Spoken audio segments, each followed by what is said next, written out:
Hello, everyone. I hope you had a good break, or at least as good as it could be with all the strange times we are in right now. So, we're going to start with our announcements. The red up here you should be familiar with. This is along the lines of what I just said. It's just all of our classes are online for the rest of the semester due to coronavirus. I know some of you would prefer to be in class, particularly with the lab. The department is not giving out any exceptions to that.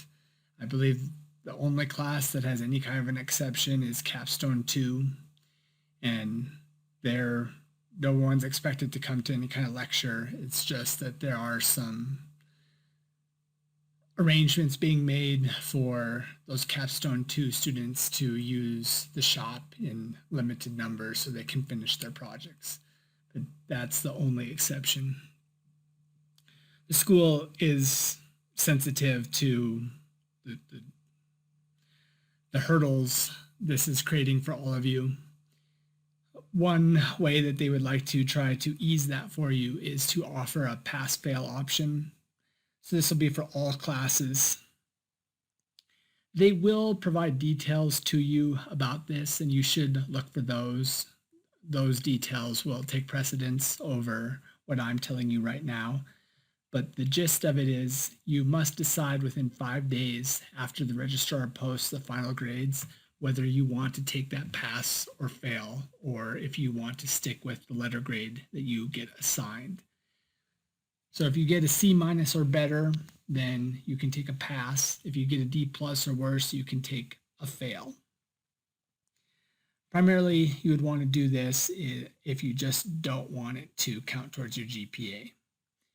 So pass, that gives you the credit for taking the class, but it doesn't affect your GPA.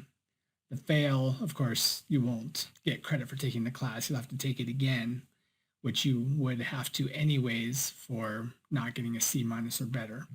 But it won't affect your GPA like a D or F or whatever you ended up getting would. So you can keep the letter grade, or you can take the pass or fail, look for details. That'll have to be done within 5 days of when the registrar posts final grades. Now the rest of our announcements. Remember that homework 8 is due Thursday, end of day.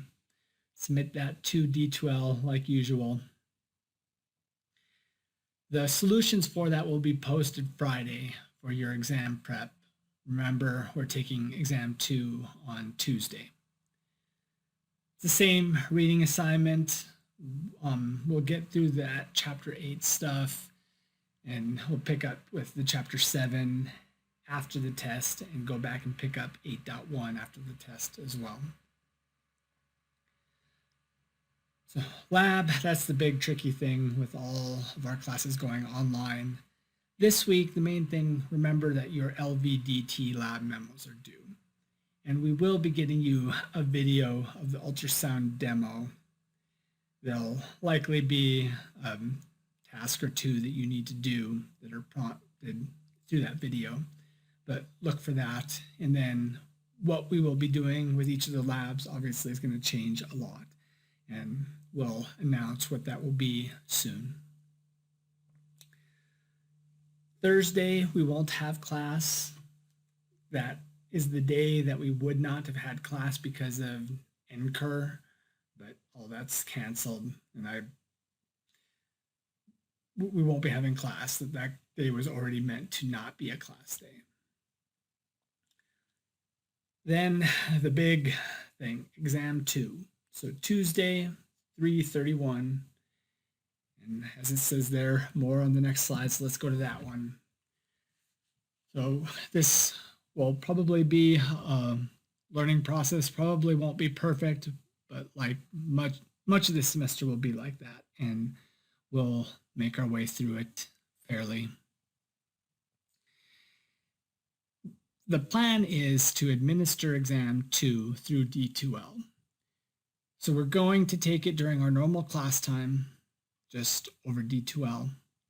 So right when that 8 o'clock comes around, Tuesday, a week from today, or March 31st, the exam materials will be published. There's a folder, an exam 2 folder in content on D2L for this. You can go and find it. That folder is already there. There's just nothing that's published in it yet. So when you start the test, you'll want to look there for instructions. And so the next bullet point says where it's going to go from there. The test will definitely have a portion that is in D2L quiz format. So you'll do whatever the instructions say, but you'll likely be headed to the D2L quiz shortly after that.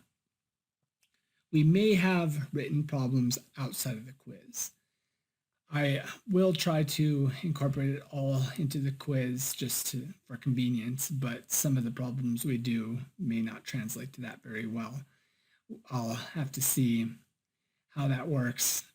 But in any case, you should have engineering paper to write on. There will be problems. You'll need to, like we normally have our one-page problems, there will be problems like that.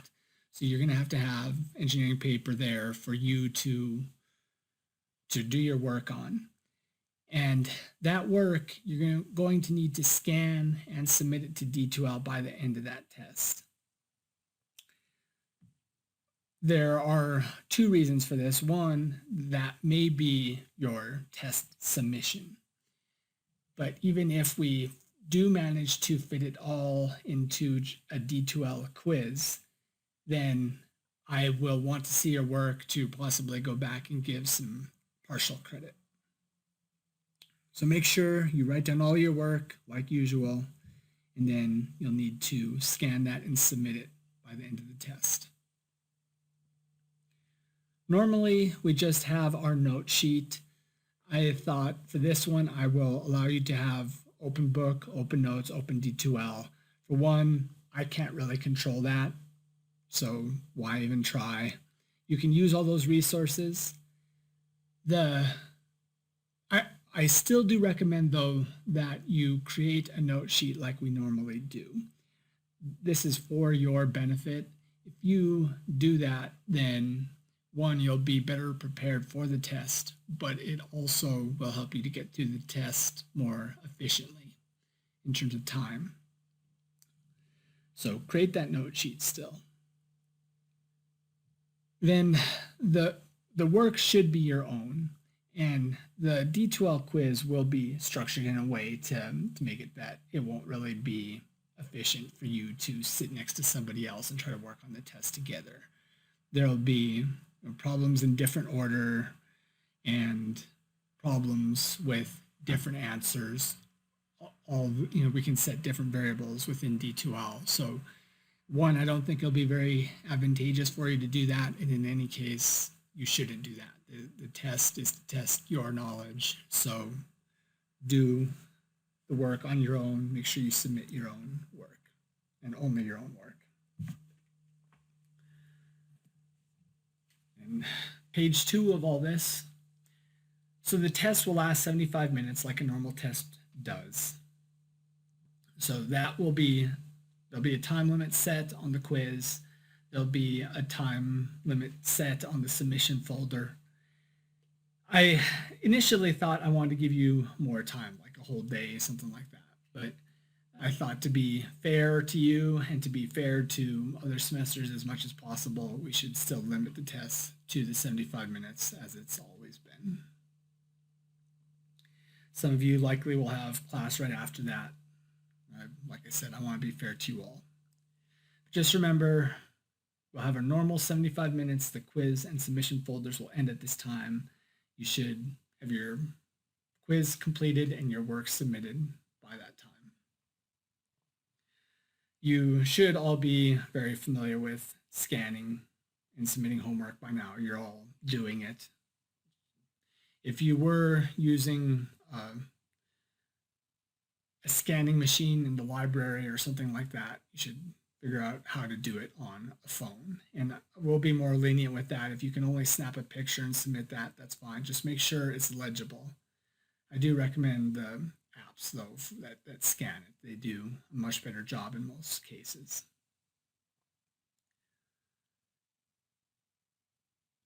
The last bullet point here, kind of a big one, but it's that we have study resources that have been posted to D2L.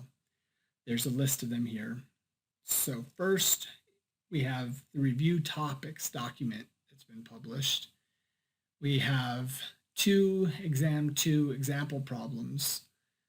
They're in one file. Well, one file has the 2 problems, one file has the 2 solutions. So both those documents and also the review topics document are published in the same place, the test prep materials folder in content.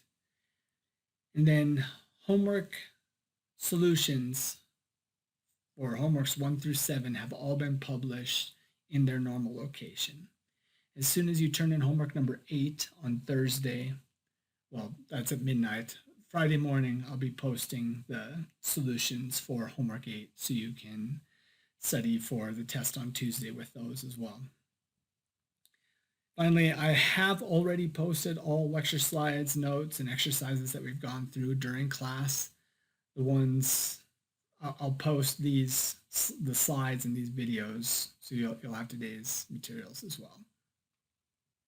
And finally, and this is just a broad statement for the entire class, please email me if you have any questions. If you're feeling like this whole thing isn't working, if you misunderstand anything, or if you're not clearly understanding anything that I have in these slides or that I've said in this video, please contact me. Don't just isolate yourself and kind of give up on it.